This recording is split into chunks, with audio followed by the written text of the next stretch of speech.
What do you do when you suspect that you've messed up your children?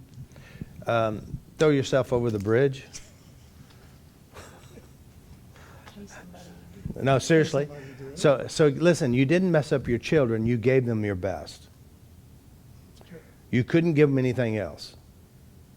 So you instead of I messed up my children, I trained them to be just like me, which I also learned from my parents. So if you feel guilty about it, release the guilt, forgive yourself because you couldn't have given them anything else, and then just move on. And then change yourself now. If you feel guilty and sad because of it, guess what you're now practicing? Guilt and sadness. Does it fix it? No. Does it make your life worse? Of course. And then again, your guilt and your sadness, because you gave them your best at the time, will also support them also continuing the cycle. So what you do is you just tap on it, you forgive yourself. Again, remember, you couldn't give them something you didn't have. You didn't have it. So you did give them what you did have, which may not have been the best, but it's all you had. It's just how many times we've heard it where it said, my parents, didn't love me the right way. They didn't love me the way I expected. Now here it is, your parents had nothing, and so they worked so hard to have something, and so what they're going to give you is what they wanted, was something. So here it is, they're giving you, they buy you a car, they send you to trips, they buy you new shoes, and they buy you a scooter, which they never got. But you're getting all the things that they wanted, but they're not giving you what you don't have, right?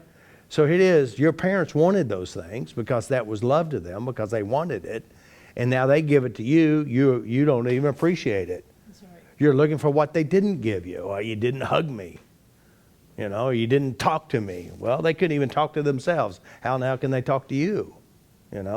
But they did work hard to give you what they wanted.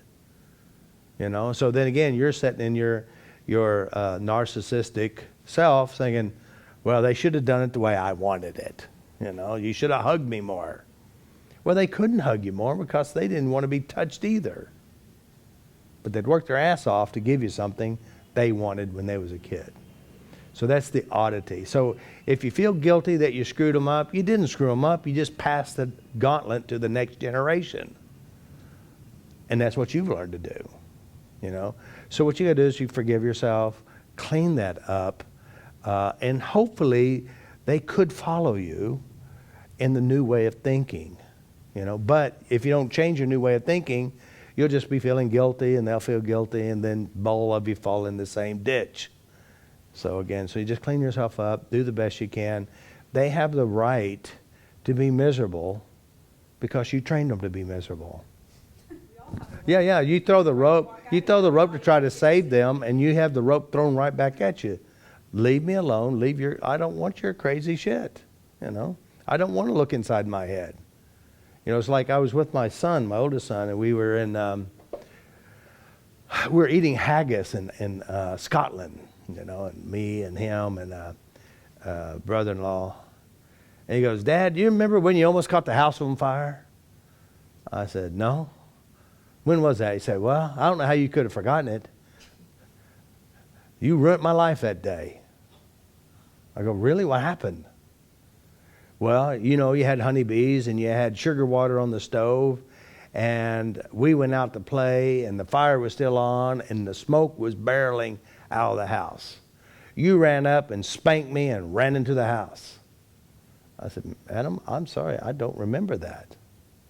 How could you? It ruined my life. I said, I'm sorry. I had problems back then. I said, but the problem is that you're carrying this against yourself and against me too. Now, again, I apologize because I have no idea about that. Now, once he told me, I tried to think about it, I said, maybe it was true. It's almost like mother telling her a story about having asthma. Maybe I created that memory.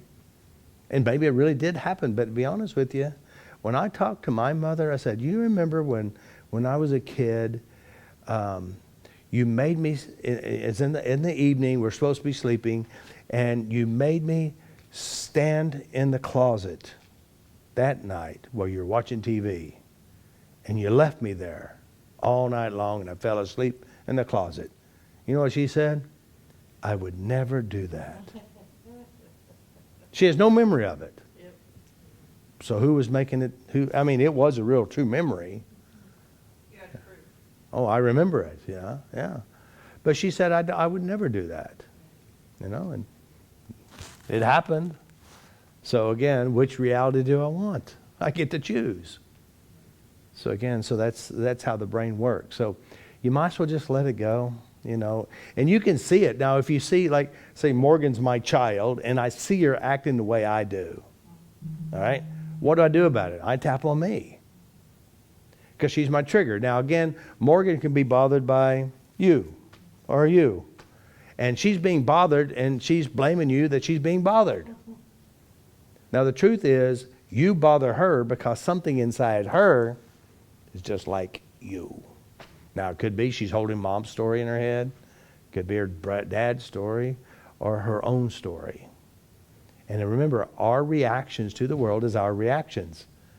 If Dwight is feeling sad and Michelin over there is feeling sad too, and she's blaming Dwight for Michelin's sad feelings. I said, well, you can't feel Dwight's feelings. Those are yours. He just triggered your own internal world. Lord, model of the world says, you messed me up. Right? Now, granted, we are exposed to people with problems. But it's how we internalize, how we process it, and how we use it on ourselves and people around us. So, the moral of the story is what? What's the moral of the story? If you feel like you screwed your children up, just tap on it, forgive yourself, move on. You can't, the past is over, you can't fix it, you can't undo it. But you can change how you hold it, which sets you free. Can you change the past, honestly? Nope. You can't change something that doesn't exist. You can change how you represent it inside you, though. And if you choose not to, the good stuff, keep the good stuff. Your brain will use that on you. It'll use the bad stuff, too, if you choose to keep it.